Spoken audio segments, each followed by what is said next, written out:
Our greatest joy and our greatest pain comes from the same place, relationships. And so I knew if I was going to live life as the Creator intended, then I had to get this right in my life. Welcome to the Jesus Calling Podcast. Our stories this week demonstrate the power of relationship and what can happen when we allow God to change our lives through unexpected friendships. We'll hear from Pastor Dr. Darius Daniels and author Ron Hall. Dr. Darius Daniels has always wanted to live a life of purpose. As a young college student, he felt sure he was supposed to go to law school until a friend and mentor helped him see how God could use him to reach others far outside the courtroom. Over the years, Dr. Daniels began to realize that relationships have the power to change our lives, and if we're seeking to live a life of purpose, that journey starts with serving people and lifting each other up.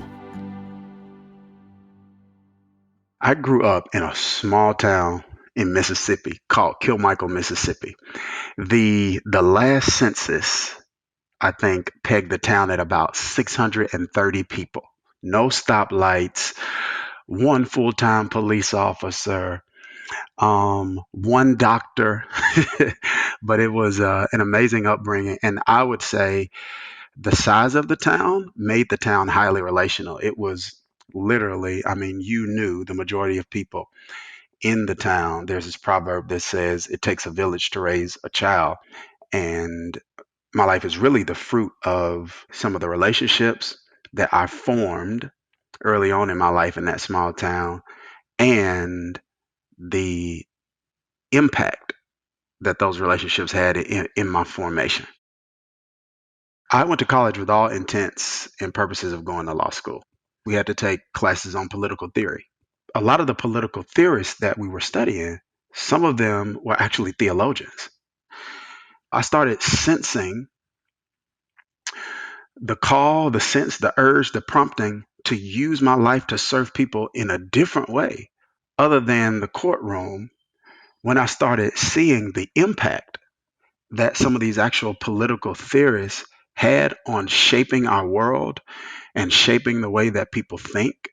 Theologians have influenced culture, they've influenced society, and in some way, we're all making different contributions to make the world better and make people better. And so that's when I started sensing the call of God to abandon my law school plans. It took me about 2 years to get to the place where I fully let go of them. But I just got to the point where I knew the way I was supposed to live my life was by serving others through serving the church. I cannot overstate the power of one person's ability to change a life. Sometimes you are planting seeds and you are making an impact and you have no idea the fruit that's going to come from someone else's life later and the impact that you have actually made. There are several all throughout my life. Probably beginning with my dad. That's going to be the first one. But in the book, I talk about a story with one guy. His name is Terrence Alexander. And I met him when I was in college. And by God's providence, he had transferred to my school from another school. And we met, during one of the most difficult seasons of my time and tenure in college. He just, as a friend, he mentored me, coached me, and really, he was a thought partner for me as I was trying to sort through the decision to go from law school, to abandon my plans to go to law school, and to go to seminary. God using him is one of the reasons I'm in the ministry right now and doing this recording with you right now. I came from Mississippi, which was Bible Belt, small. My dad led a smaller church, bivocational. He's a bivocational pastor for the majority of my childhood. So I go from that, right, to New Jersey, and I started interning at this church. While I was at a seminary, part of our requirement was to intern. So I was interning at this church in the inner city. Now, I came from rural Mississippi, and now I'm serving in a church in the inner city in the Northeast. It was a completely different way of life and completely different social realities that people were dealing with. I'll tell you one experience I had. I was interning. I was working in a number of different departments. So I was working with youth and I was doing some work with Christian education. And I remember one of the classes was just kind of helping people wrap their head around what the Bible was and how to study it. And I remember one lady sitting looking at me, and at the end of class, she came up to me and she said, I'm embarrassed. I said, tell me why. She said, I can't read. And so what I began to see is the need, one, for an expression of the gospel that did more than address people's morals, but addressed at people's life. I want to plant and lead a church that does more than simply help people with their morals, but helps people change their life. And so that's kind of the name Change Church is birthed out of that conviction. And that's kind of the heart of our church and what we feel called to do. And I think that's probably one of the reasons we talk so much about relationships, because I think you can have a high standard of living without doing relationships well, but you cannot have a high quality of life without doing relationships well.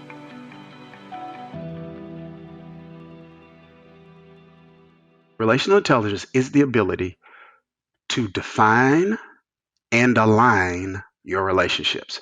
And so when I say define and align, this is what I mean. I mean, it's possible to give labels to relationships that those relationships don't actually reflect. Just because I call someone a friend doesn't actually make them one. So that's the defining part.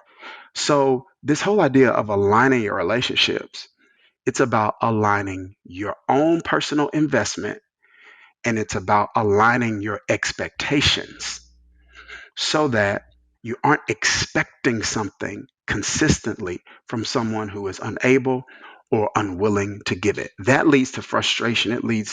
Sometimes it leads to pain and betrayal and things of that particular nature. And no one is perfect. We're not God. So there are going to be times where, we make relational mistakes. But it's one thing to make those kind of mistakes because we're imperfect. It's another thing to make those mistakes because we're naive. There's no area of our life that is not directly or indirectly impacted by our relationships.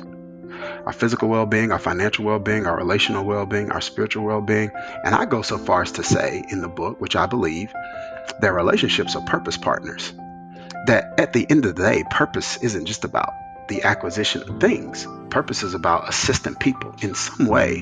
When you carry out your life's purpose, you're going to be adding value to other humans, directly or indirectly.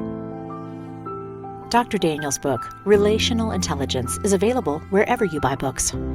We'll be right back with our interview with the author of the New York Times bestselling book, Same Kind of Different as Me, right after this message from Jesus Calling.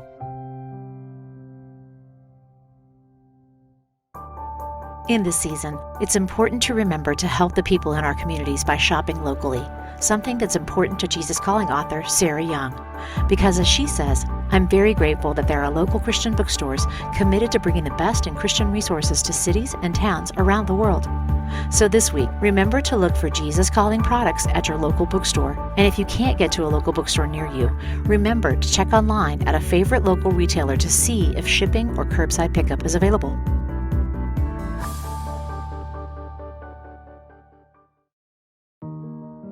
Ron Hall's life was centered around a successful career as an international art dealer and a passion for his Rocky Top ranch on the Brazos River. But growing up, he was a poor kid who just wanted to escape poverty. With hard work and determination, he eventually became an investment banker and an international art dealer. But his obsession with success led to rockiness in his marriage, culminating in a confession of infidelity that was ultimately met with forgiveness from his wife, Debbie.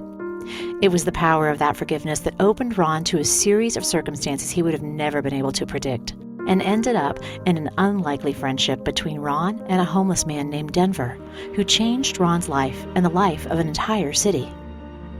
My name is Ron Hall, and I think most people know me today as an author, screenwriter, and producer of the book Same Kind of Different as Me, of the film of the same name. I run a homeless foundation that we call the Same Kind Foundation, which is named after our book, Same Kind of Different as Me. Some people also know it as the Same Kind of Different as Me Foundation, where we try to raise money and help the homeless. But for most of my life, for the last 45 years, I've been an international art dealer, and that led me to where I am today. My mother was a Christian woman who took us to church and made us be in Sunday school and church every Sunday. But we never talked about that other than when she woke us up on Sunday morning. She said, "It's time to get dressed for Sunday school." And the only excuse for not going was you would have to wake up dead. We were there in church, but church and religion and anything like that, God, Jesus, nothing like that was talked about in the home. I never saw my mother or father pray. And I did see my mother reading her Sunday school lesson from her Bible, from her recliner, but nothing was ever talked about like that. When I was a kid in the world, I grew up so poor that I could barely pay attention. So it was, I had no ambition really to do anything except escape poverty. So I guess it was hunger for things that I didn't have or couldn't have. But, I didn't even know what I didn't have until I was about 12 years old. And at the local skating rink, I met a girl that was from the other side of town. And she liked me and invited me to her birthday party. And so, as her mother came to pick me up in a brand new Oldsmobile Sport Coupe that I had never seen anything like that in my life, and drove me to a side of town that I did not know existed because I had never crossed the tracks to that side of town. And all of a sudden, I saw beautiful manicured lawns and big homes and big trees and beautiful cars parked in driveways. And so when I saw what other people were living like, I said, wow, this is what I want. So from that day forward, I began dreaming of getting to a point where I could own the Oldsmobile Sport Coupe and where I could live in a home with a beautiful manicured lawn and a big home. And so I began dreaming of those things and planning. Truthfully, I didn't feel that I was smart because in our high schools, I was never encouraged to do anything. In fact, we didn't even have a college counselor in my high school. They made an announcement one day and they said anybody that wants to go to college needs to be here on Saturday morning to take a test.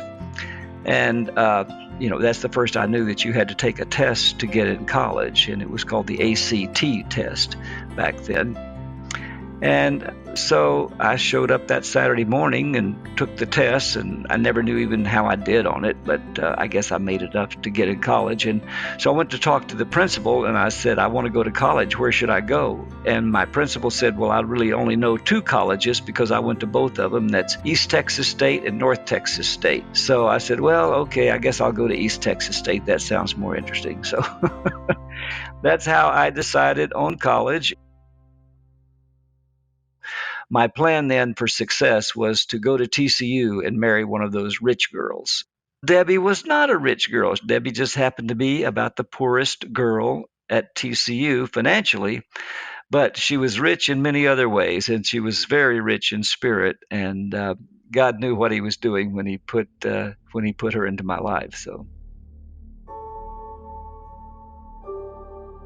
Debbie and I were kind of on the same path. She had grown up a lot like me in church, but not a believer.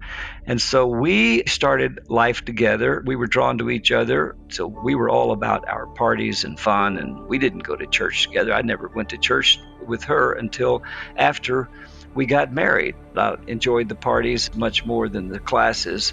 And so I ended up being drafted into the Army. And in the Army, after I got out of the Army, I realized that I needed to come back and get serious about an education. So I came back to TCU, Texas Christian University, and there I began to study. And I found out that I was actually smarter than I thought I was because I started making good grades and making all A's. And I stayed and I got an MBA after I got my undergraduate degree. And there, then all of a sudden, I was offered a really great job as an investment banker at a local bank. And through that first week on the job, I was in Houston, Texas, and met an art dealer who was an international art dealer who had just come back from Paris on an art deal. And I said, "Ooh, how do you get a job like that? I've never been to Paris. I would love to go to Paris and be able to work there.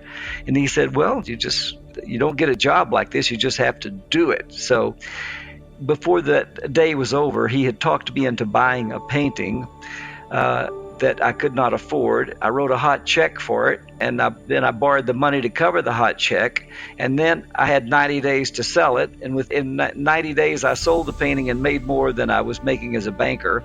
And so I just said, I think I'm going to try this. So I began doing that part-time for 4 years until I was making more actually than the chairman of the board of the banking company that I worked for. So I was an international art dealer. I was traveling the world, buying and selling a lot of great masterpieces that you would recognize in museums. And, I was quite full of myself. I really loved what I was doing. I tell people that, my wife and I at the time, we were both, living purpose-driven lives. My purpose in life was chasing the almighty dollar, and her purpose in life was chasing the almighty God. And our paths took a vastly different direction.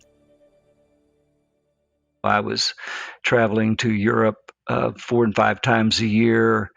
I loved my job. I loved being in the international art world and the people that I was dealing with. It was very exciting, and I was in beautiful places and doing wonderful things.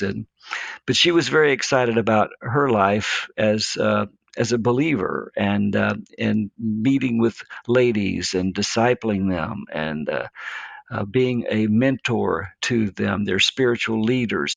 But, as our lives began to really drift apart, the intimacy began leaving because she was chasing hard after God. I was chasing hard after money. And so the intimacy left our marriage. I was very egotistical. I was very proud and of what I had accomplished. And so I just felt that I deserved to be intimate with another woman. And so I chose that. When I confessed that to her, she gave me Christ-like forgiveness. She threw my sin as far as the east is from the west and vowed that if I would never do that again, she would never bring it up again. And, there's a difference between forgiveness and redemption. She forgave me and she kept her part of the bargain. But redemption comes from Christ. And I knew, that I was redeemed, that I was forgiven. And that really it was actually 10 years later that on the day that she forgave me, I promised her I would do anything that she asked me the rest of our lives together, because the forgiveness was so powerful.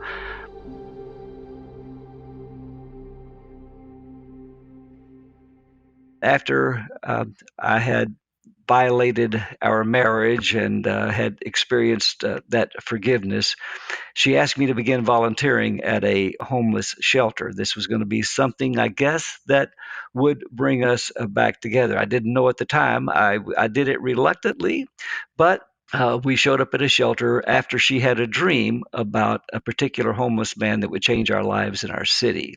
And she woke me up the next morning and she said, Ron, it was like a verse from Ecclesiastes 9:15, where Solomon said, there was found in the city a certain poor man who was wise, and by his wisdom our city and our lives will be changed. And so she asked me that morning to go with her into the inner city of Fort Worth, Texas, in search for this wise man of her dream. And so that morning, got in our car and started driving around the inner city, because she said in her dream she had actually seen his face.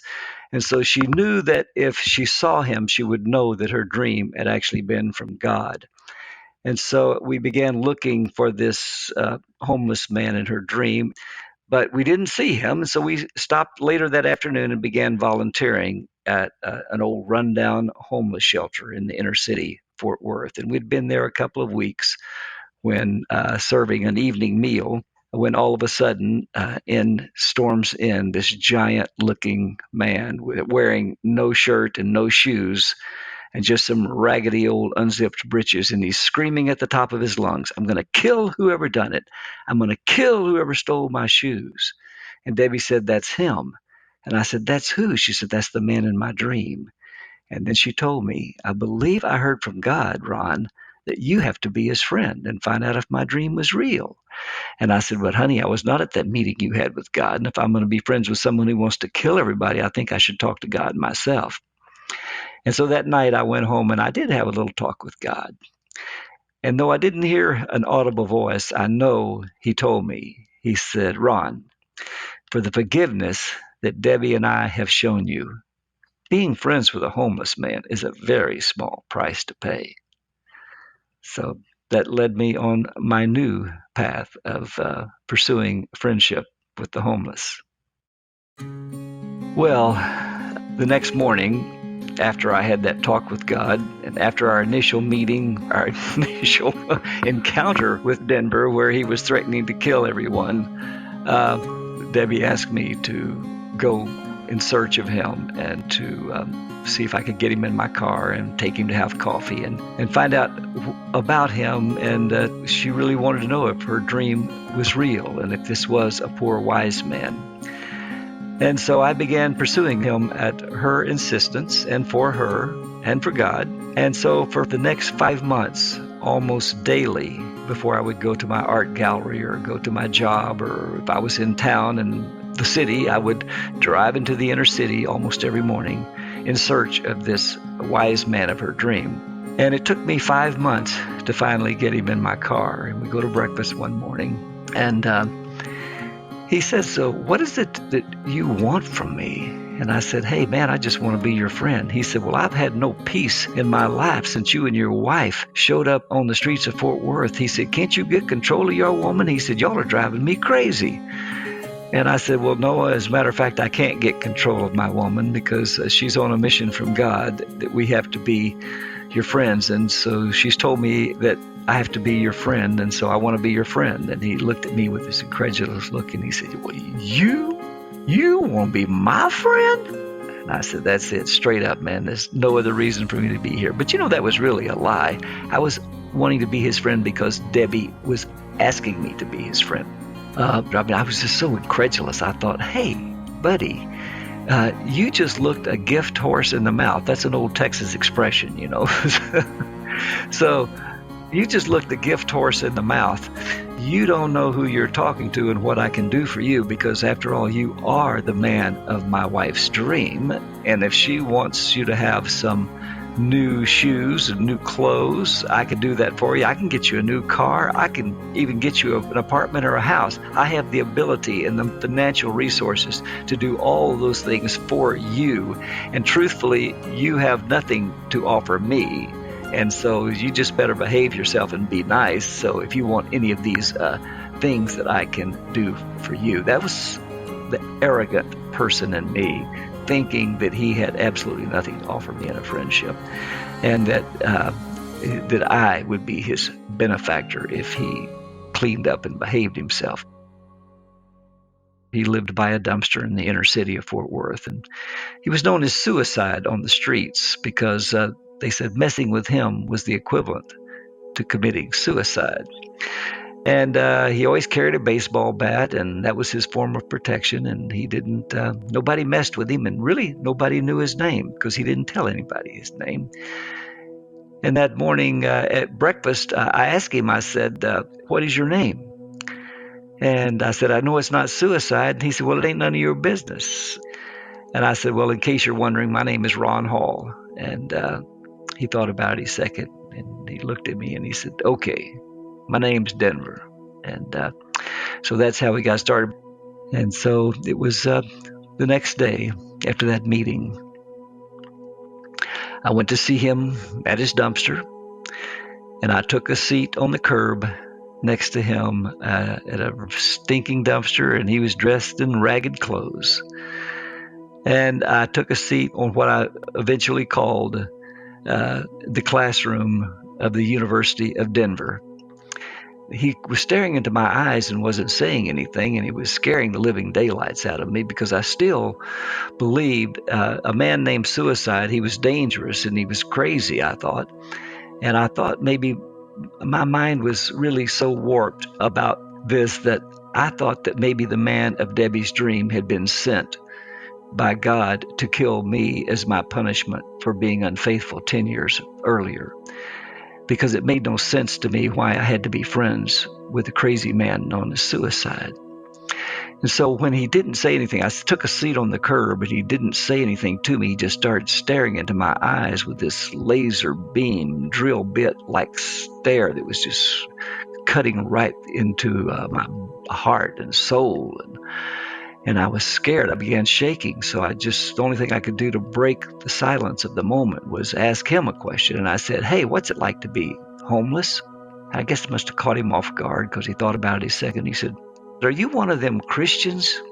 And I, thinking briefly, maybe he had seen a halo over my head. I thought, wow, yes. How did you know? Why do you think I'm down here helping? And he said, helping? He said, if you want to help somebody down here, you got to crawl down in the ditch with them.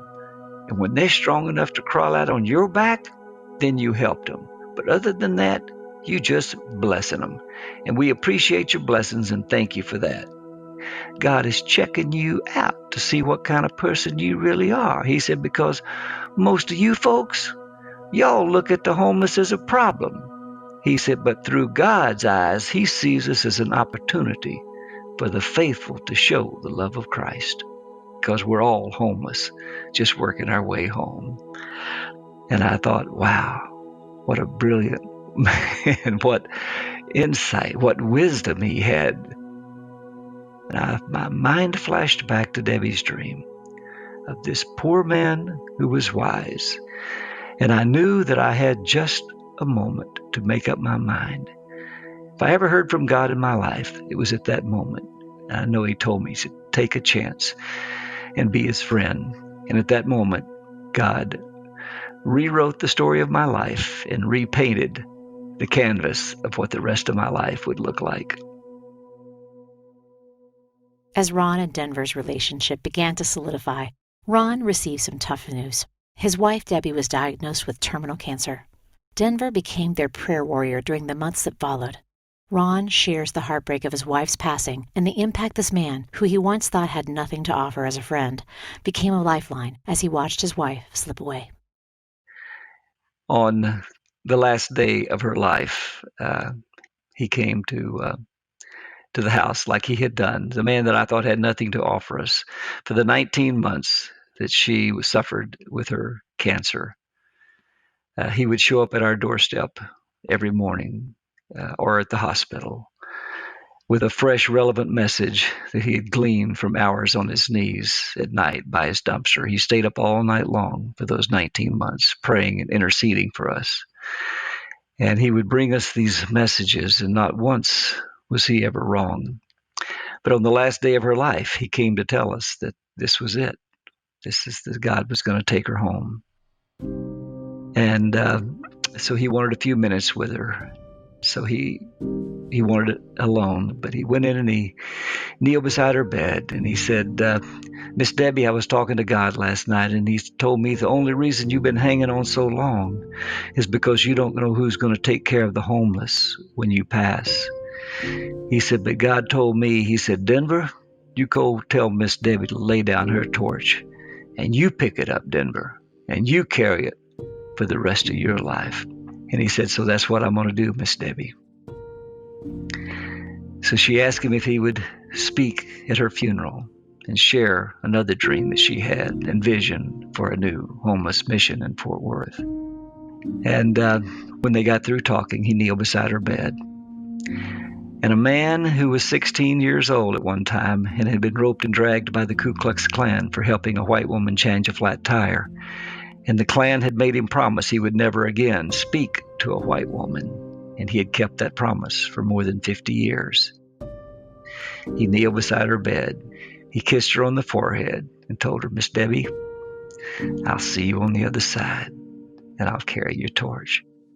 Her final words to me were, don't give up on Denver, Ron. God is going to bless your friendship in a way that you can never imagine. And with that, a few hours later, she entered the kingdom of heaven and Jesus saw her face. Soon after helping raise $30 million in building that new homeless mission of Debbie's dream. Denver was honored as the Philanthropist of the Year in the city of Fort Worth for helping raise that money. Denver and I actually lived together for more than 10 years until he joined Miss Debbie in heaven. And that's those 10 years or more than 10 years. I've written a new book called Working Our Way Home that describes how Denver and I became best friends, closer than brothers, roommates, traveled the world, helping raise nearly $100 million for the homeless all across America. But during those 10 years we lived together, we witnessed so many miracles. But we have to give credit back to where the origin of those miracles came from, because they were made possible by just an ordinary woman named Debbie who followed her extraordinary dream. I was reading Jesus Calling this morning. Calmly bring these matters to me and leave them in my capable hands. Then simply do the next thing. Stay in touch with me through thankful, trusting prayers, resting in my sovereign control. Rejoice in me, exult in the God of your salvation. And as you trust in me, I will make your feet like the feet of a deer. I will enable you to walk and make progress upon high places of trouble, suffering, and responsibility. And I'd like to combine that with a verse back from March the 9th from Jesus Calling. It says, the world is a needy place. Do not go there for sustenance. That's wonderful. So many people think they can go to the world as a place to be sustained. But it said, instead come to me and learn to depend on me alone, and your weakness will become saturated with my power. And when you find your completeness in me, you can help other people without using them to meet your own needs. And live in the light of my presence, and your light will shine brightly into the lives of others. You know, it's crazy, but I witnessed the miracle of a homeless ex-con known as Suicide, who did not know how to read and write, become a #1 New York Times best-selling author. I witnessed Debbie's act of kindness to an angry homeless loner who spoke to no one except in anger, but how that act of kindness transformed him into a nationally known motivational speaker. But I'll tell you, I know for a fact that her dream of this poor wise man was from God, and it was real, because I'm the only one now, the living witness, to see how so many lives, even our city of Fort Worth, Texas, and now many cities across America have been changed, brought on really by her forgiveness, and her forgiveness that she showed to me, and then an act of kindness that she showed to Denver. My good friend Denver, who was my homeless mentor, he taught me more about life than anyone. Ron and Denver's incredible story is told in full in the movie and book, Same Kind of Different as Me, which can be found on Netflix and Amazon. If you'd like to hear more stories about life-changing relationships, check out our interview with Growing Pains actor Jeremy Miller and lifelong friend Dr. Brandon Lane Phillips.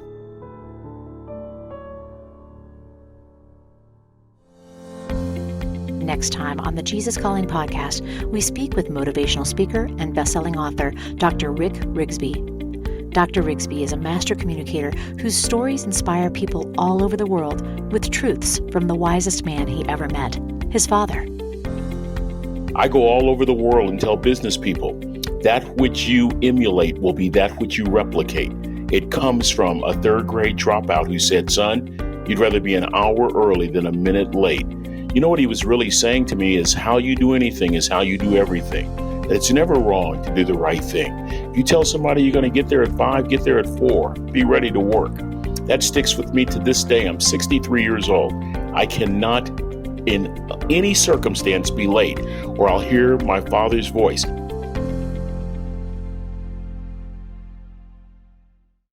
Do you love hearing these stories of faith weekly from people like you whose lives have been changed by a closer walk with God?